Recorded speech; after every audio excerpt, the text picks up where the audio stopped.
সাহাবী শোনো শোনো শোনো, আমি তোমাকে এমন একটি সূরা শিক্ষা দিব, মসজিদ থেকে বের হওয়ার পূর্বে এমন একটি সূরা শিক্ষা দিব, যে সূরাটা হলো কোরআনের ভিতরে সবচেয়ে মর্যাদাপূর্ণ সূরা।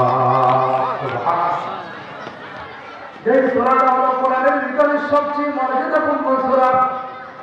রাসূল সাল্লাল্লাহু আলাইহি ওয়াসাল্লামের কথা বলার পর কুম্মা কলা বিয়াদে রাসূল আবার হাত ধরলেন, ফালাম্মা রাদা আন আকরাজা, রাসূল সাল্লাল্লাহু আলাইহি ওয়াসাল্লাম যখন মসজিদ থেকে বের হতে চাইলেন, ফালাম্মা রাদা আন ইয়াখরুজা, রাসূল সাল্লাল্লাহু আলাইহি ওয়াসাল্লাম অনেকক্ষণ কথা বলার পর মসজিদ থেকে বের হলেন।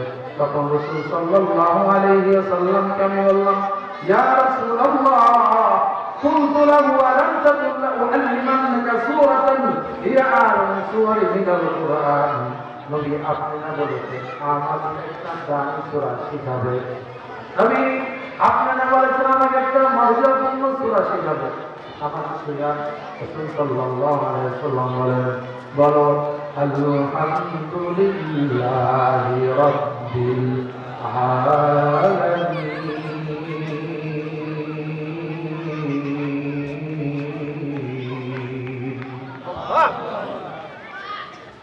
আলহামদুলিল্লাহি রাব্বিল আলামিন আর-রাহমানির রাহিম মালিকি ইয়াউমিদ্দিন।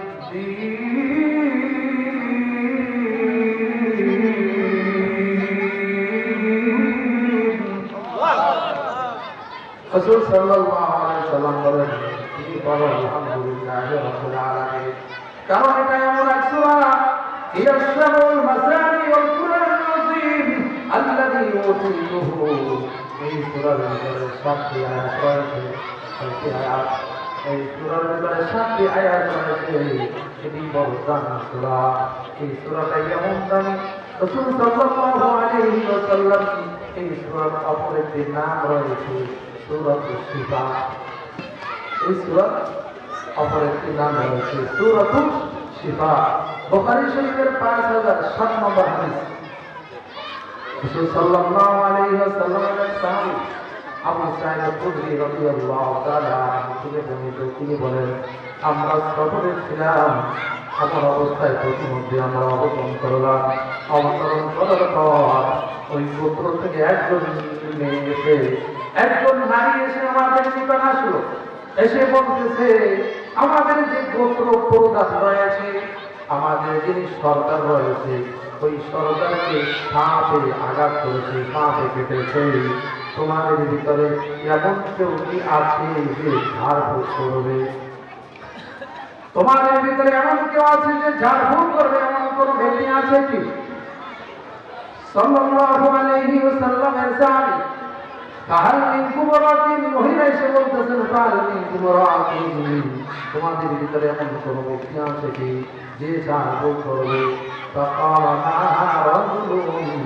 ওই মহিলার কথা শুনে সাহাবীদের ভিতরে একজন সাহাবী উঠে মহিলার সাথে চলে গেল। মা কুন্না না'মুরু বিরুকয়াতিন ফারাহু ফাবারাকা। মহিলার সাথে চলে গিয়ে ওই যে সরকার রয়েছে, যাকে সাপে কেটেছে তাকে ঝাড়ফুঁক করা শুরু করলো। তখন ঝাড়ফুঁক করলো, ঝাড়ফুঁক করার সাথে সাথে আল্লাহ রাব্বুল আলামিন তাকে পরিপূর্ণ সুস্থতা দান করে দিয়েছে। যেহেতু গোত্রের প্রধান নেতা মানুষ খুশি হয়ে ওই সাহাবীকে 30টি বকরি দান করেছে। কয়টি বকরি? 30টি বকরি দান করে দিলেন। এমনকি তিনি সাহাবীদের সামনে কেরাম বলতেছেন, শুধু 30টি বকরি দান করেছেন বিষয়টা এমন নয়, আমাদের কাফেলার ভিতরে যত মানুষ রয়েছে সবাইকে দুধ পান করিয়েছেন, সবাইকে দুধ পান করালেন। আমরা এবার মদিনার পথে রওনা করলাম। প্রতিমধ্যে ওই সাহাবীকে জিজ্ঞাসা করলাম, তুমি তো ভালোভাবে ঝাড়ফুঁক পারো তো? এখন আমাদের জানা নাই, তুমি কি দিয়ে ঝাড়ফুঁক করেছো? তুমি কি ঝাড়ফুঁক পারো নাকি? বলতেছেন, না আমি তো ঝাড়ফুঁক পারি না।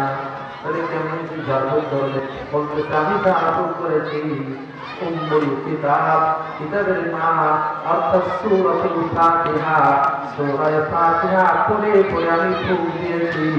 সূরা ফাতিহার বরকতে আল্লাহ তাআলা তাকে পরিপূর্ণ সুস্থ দান করেছে।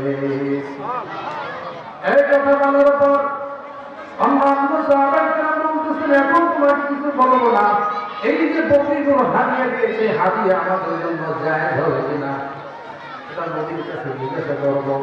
রাসূল সাল্লাল্লাহু আলাইহি ওয়াসাল্লামের নিকট ঘটনা গিয়ে বললেন, ইয়া রাসূলুল্লাহ, ইয়া হাবিবাল্লাহ, এমন ঘটনা ঘটেছে, আপনি কি বলেন এই বকরিগুলো আমাদের জন্য জায়েজ হবে কিনা, বৈধ হবে কিনা?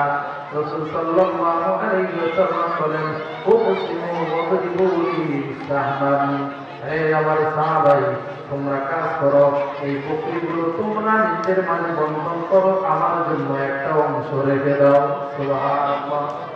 অর্থাৎ ঝাড়ফুঁক এটা জায়েজ তখনই জায়েজ যখন এটা কোরআন সুন্নাহ অনুযায়ী হবে, যখন সেটা কি হবে, কোরআন সুন্নাহ অনুযায়ী হবে।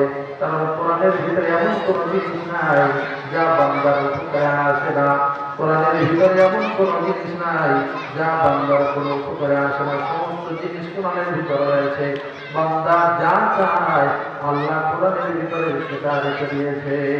সুবহানাল্লাহ। সূরাতুল ফাতিহা এমন এক সূরা, সূরা ফাতিহার এমন মর্যাদা, সূরা ফাতিহা যে ব্যক্তি তেলাওয়াত করবে, রাসূল সাল্লাল্লাহু আলাইহি ওয়াসাল্লাম হাদিসে উল্লেখ রয়েছে মুসলিম শরীফের 764 নম্বর হাদিস। রাসূল সাল্লাল্লাহু আলাইহি ওয়াসাল্লাম কি বলেন, আল্লাহ তাআলা বলেন, কসমতু সালাতা বাইনি ওয়া বাইনি ইসমাঈল, কসমতু সালাতা বাইনি ওয়া বাইনা আবদি ইসমাঈল।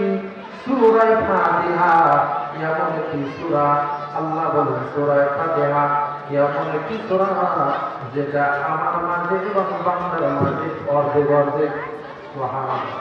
যেটা আমার মাঝে এবং বান্দার মাঝে অর্ধেক অর্ধেক। সূরা ফাতিহা যখন বান্দা বলেন আলহামদুলিল্লাহি রাব্বিল আলামিন, বলেন না আলহামদুলিল্লাহি রাব্বিল আলামিন, বান্দা যখন বলে আলহামদুলিল্লাহি রাব্বিল আলামিন, আল্লাহু তাআলা, আল্লাহ রাব্বুল আলামিন বলে হামিদানি আবদি, বান্দা আমার প্রশংসা করেছে। বান্দা যখন বলে আর রহমানির রহিম, বান্দা যখন বলে মার রহমানির রহিম, যিনি অত্যন্ত দয়ালু চিরদয়াময়, তখন আল্লাহ রাব্বুল আলামিন বান্দার ডাকে সাড়া দিয়ে বলতেছে আসনা আলাইহি আবদি, বান্দা আমার প্রশংসা করেছে, বান্দা আমার গুণগান গেয়েছে। বান্দা যখন বলে মালিকি ইয়াউমিদ্দিন,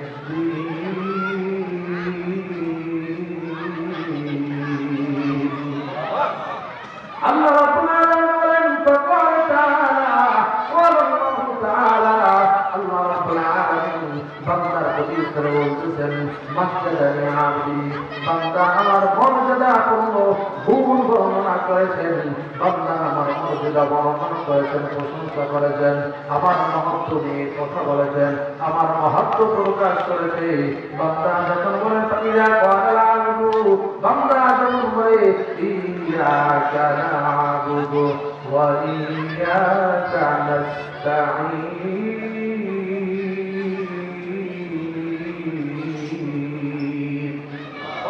বান্দা যখন বলে ইয়াকা নাবুদু ওয়া ইয়াকা নাস্তাঈন, ইয়াকা নাবুদু আপনার ইবাদত করি, ইবাদত হবে কার? জোরে বলেন কার? ইবাদত করবেন কার? আসমান জমিন যিনি বানিয়েছেন তিনি কে? প্রশংসা যার করবেন তিনি কে? প্রশংসা সবই কেবলি তোমারি, প্রশংসা সবই কেবলি তোমারি, রব্বুল আলামিন।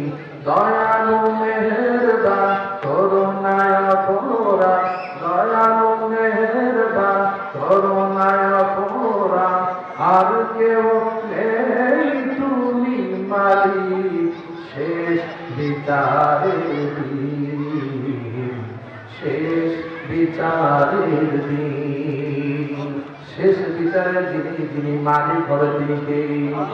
মালিক ইয়াউমিদ্দিন।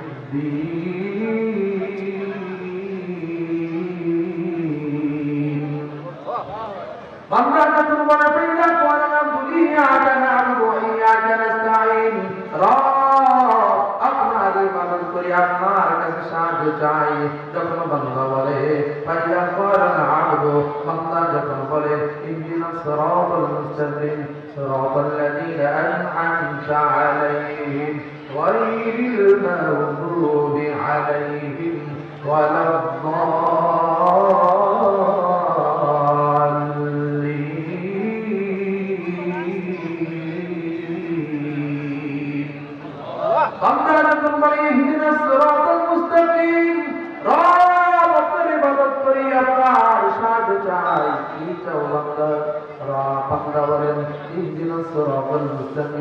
সরল পথ চাই।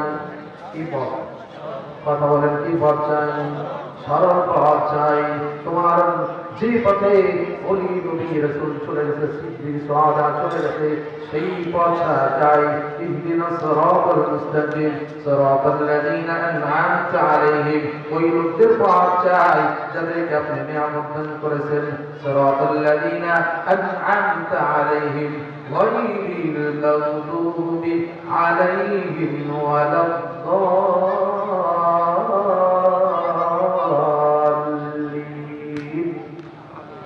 ওই লোকদের পথ চাই না যাদের যারা ভ্রষ্ট হয়ে আছে, ইহুদি নাসারাদের পথ চাই না। পথ যাদের পথ চাই, ওই লোকদের পথ চাই। নবী রাসূল সুহাদা সিদ্দিকিন সুহাদাদের পথ চাই। আল্লাহর কাছে যখন এই কথা বললেন, বান্দা চাইলেন, আল্লাহ রাব্বুল আলামিন বলেন, এর জবাবে বলতেছেন ওয়ালি আবদি বাইনি ওয়া বাইনা আবদি ওয়া লিহাযা বাইনি ওয়া বাইনা আবদি ওয়া লিমা সাআলা।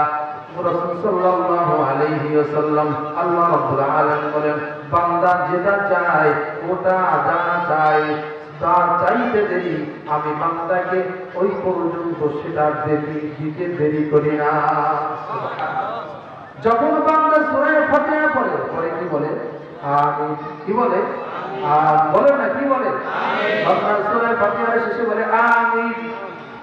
যদি রাসূল সাল্লাল্লাহু আলাইহি ওয়াসাল্লাম মুসলিম শরীফের একটি হাদিস শুনেছেন, রাসূল সাল্লাল্লাহু আলাইহি ওয়াসাল্লাম বলেন, মুসলিম শরীফ হাদিস 780 নম্বর হাদিস, রাসূল সাল্লাল্লাহু আলাইহি ওয়াসাল্লাম বলেন, মান ওয়াফাকা তামিনাহু তামিনুহু তামিনাল মালায়েকা গুফিরা লাহু মা তাকদ্দামা মিন যামবি। বান্দা যখন আমিন বলে, ফেরেশতাও আমিন বলে। সুবহানাল্লাহ। মানুষ যখন আমিন বলে, ফেরেশতা আমিন বলে। এই ফেরেশতা আমিনের সাথে বান্দার আমিন যদি মিলে যায়, আল্লাহ রাব্বুল আলামিন তাদের জীবনের গুনাহটা মাফ করে দেয়। বান্দা বলে আমিন, কি বলে? এমনি মনে শেষ হয়ে গেল না, ফেরেশতা আমিন বলে, মান ওয়াফাকা তামিনুহু তামিনাল মালায়েকা গুফিরা লাহু মা তাকদ্দামা মিন যামবি। মানুষ যখন আমিন বলে, ফেরেশতা আমিন বলে। ফেরেশতার আমিনের সাথে মানুষের আমিন যখন মিলে যায়, সাথে সাথে আল্লাহ রাব্বুল আলামিন বান্দার জীবনের গুনাহ মাফ করে দেয়।